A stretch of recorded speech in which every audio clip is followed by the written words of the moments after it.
Olá pessoal, estou aqui para mais uma aula de Biologia e a nossa aula é sobre sistema respiratório. Observe então a nossa pergunta inicial.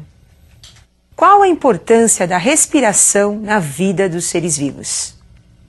Esse processo tão importante para todos os seres vivos, para todos os animais e também para os vegetais, tem um objetivo principal, que é transformar toda a matéria orgânica, os carboidratos, em presença do oxigênio, em energia utilizada pela própria célula, energia química, que é o ATP. Lembra do ATP?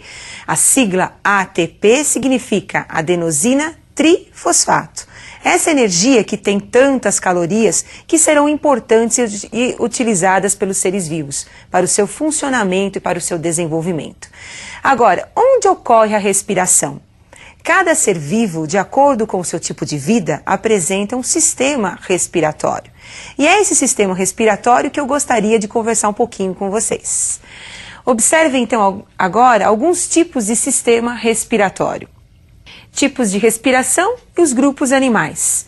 Então nós temos a primeira respiração aí, a respiração cutânea, que está presente nos anelídeos terrestres, minhoca, por exemplo, e também nos anfíbios adultos. Então o sapo tem respiração cutânea. A minhoca e o sapo apresentam então uma pele úmida que permite esse tipo de respiração. Respiração branquial, nós vamos encontrar nos anelídeos aquáticos, nos crustáceos, nos peixes e nas larvas e anfíbios. Então nós temos girino, por exemplo, larva do anfíbio, que respira através das brânquias, durante a sua fase aquática. Respiração traqueal aparece nos insetos. E em seguida nós vamos encontrar filotraqueal, que é um tipo de respiração traqueal ramificada, que nós temos nos aracnídeos, por exemplo, as aranhas e os escorpiões. E a pulmonar, nós vamos encontrar nos moluscos terrestres, no caracol, nos anfíbios, nos répteis, nas aves e também nos mamíferos. Então, como nós acabamos de observar, de acordo com o tipo de vida do animal, ele apresenta um sistema próprio, adequado, que é o sistema respiratório para realizar as suas trocas gasosas. Então nós vamos começar com um exemplo assim bem simples, que é o exemplo das minhocas, onde nós temos uma respiração cutânea. Observem a figura onde nós vamos mostrar o tipo de respiração da minhoca. Então nós temos aí a minhoquinha e em detalhe a pele da minhoca, uma parte do corpo da minhoca também. Então observem, nós temos uma cutícula, a cutícula da minhoca é sempre úmida, permitindo então a entrada do oxigênio. Esse gás, através da difusão, ele acaba passando pela epiderme, pelo tecido muscular, atinge o capilar, que é o vaso sanguíneo, e é levado então para todas as células do animal. Ao mesmo tempo que você tem a entrada do oxigênio, nós temos também a saída do gás carbônico, do dióxido de carbono, seguindo o mesmo trajeto. Percebam que, assim como o oxigênio entra por difusão, essa diferença de concentração entre o meio ambiente e o corpo do animal, o gás carbônico também sai, de onde ele está mais concentrado para o meio ambiente. Então, com isso, nós temos as trocas gasosas realizadas aí através da epiderme do animal. Uma outra respiração importante é que aparece nos animais aquáticos. Então, nós estamos representando aí os animais aquáticos, o peixe. Então, percebam aí o detalhe no corpo dos peixes, que são as brânquias. As brânquias são esses filamentos que ampliam, que aumentam a superfície de contato com a água, como vocês estão observando. E as brânquias, elas apresentam vasos sanguíneos que se ramificam e que permitem a passagem do oxigênio para as células do animal. Assim também como esse vaso sanguíneo, recolhe o gás carbônico, o dióxido de carbono, e manda para fora do corpo do animal. Percebam que essa troca é uma troca que ocorre através da água. Então, a água entrando em contato com o vaso sanguíneo é que vai permitir a entrada do oxigênio e a saída do gás carbônico no corpo do animal. Respiração traqueal aparece aí nos insetos. corpo dos insetos, detalhe a presença aí da traqueia. Então nós vamos encontrar aí a entrada do oxigênio através do espiráculo, que é a abertura que nós temos no corpo do animal, passando pela traqueia e sendo levada por esses ramos traqueais. Parece uma árvore, né?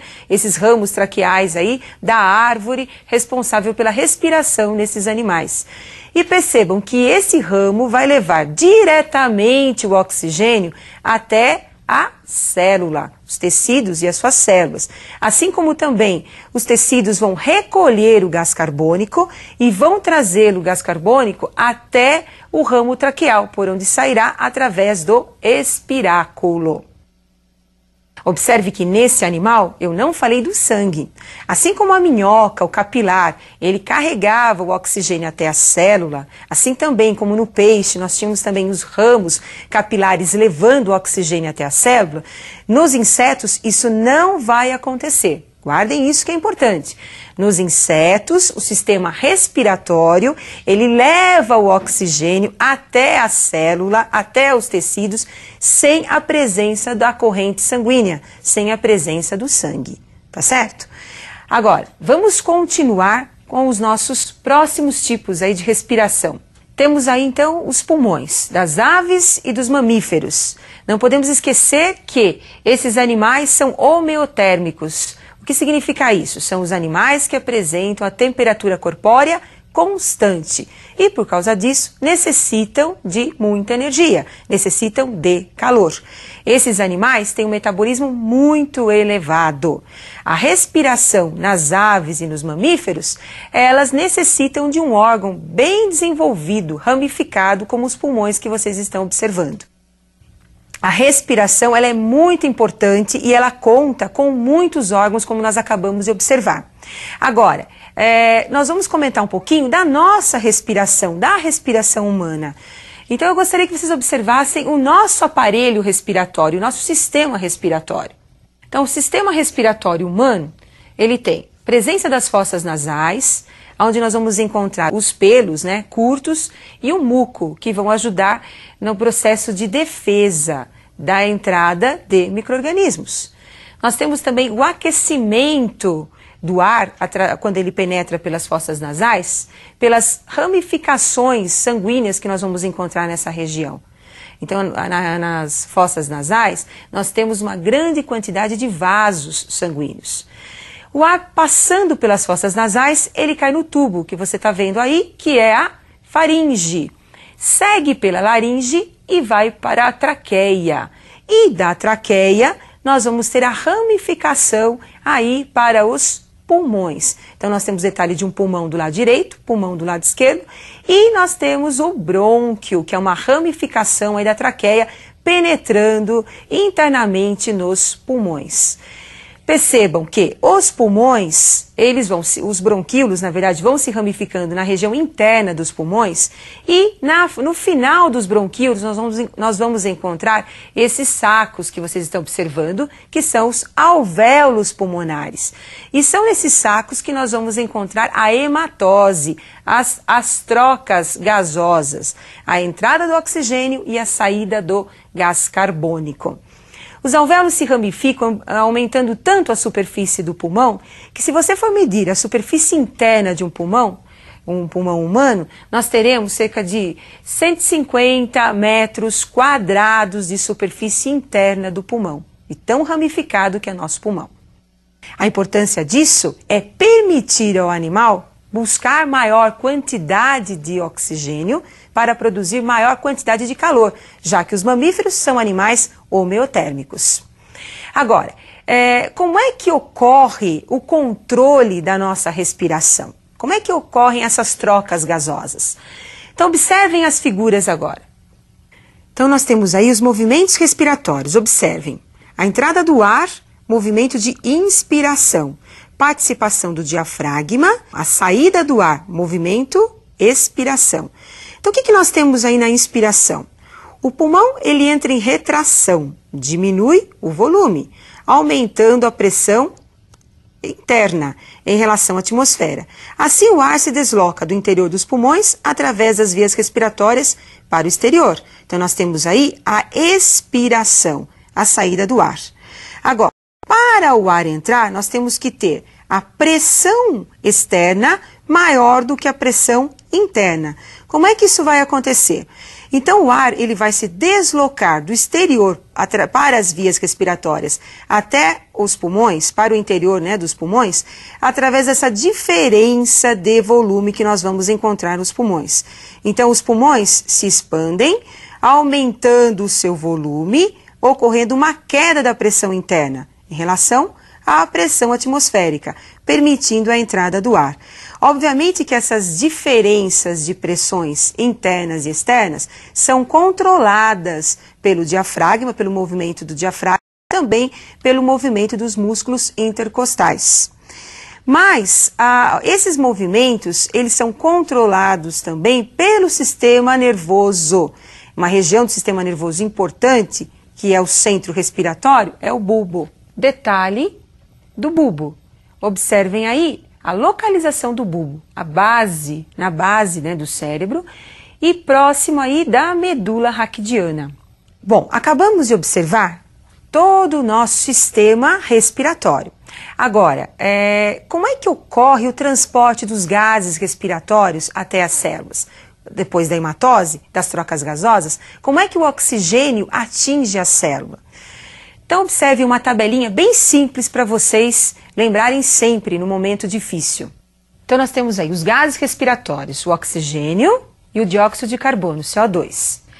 O oxigênio é transportado 3% pelo plasma sanguíneo, dissolvido no plasma sanguíneo, que é a parte líquida do sangue. E 7% do CO2 é transportado também pelo plasma sanguíneo. 97% do oxigênio é transportado pela combinação com a hemoglobina. Hemoglobina é aquela proteína que nós encontramos no interior das hemácias. A maior parte do oxigênio é transportada pela hemoglobina. Enquanto que o dióxido de carbono, a maior parte do dióxido de carbono é transportada na forma de bicarbonatos, que são os sais presentes aí no sangue. Então, como acabamos de observar, a respiração é importante para os seres vivos. E como é importante? Porque através da respiração nós temos a entrada do oxigênio e o oxigênio vai até a célula, onde vai ocorrer o que nós chamamos de combustão, queima do carboidrato. E esse carboidrato, que é a glicose, vai liberar a energia que nós vamos utilizar durante as nossas atividades vitais. Muito bem, e eu aguardo você para a nossa próxima aula de Biologia. Até mais!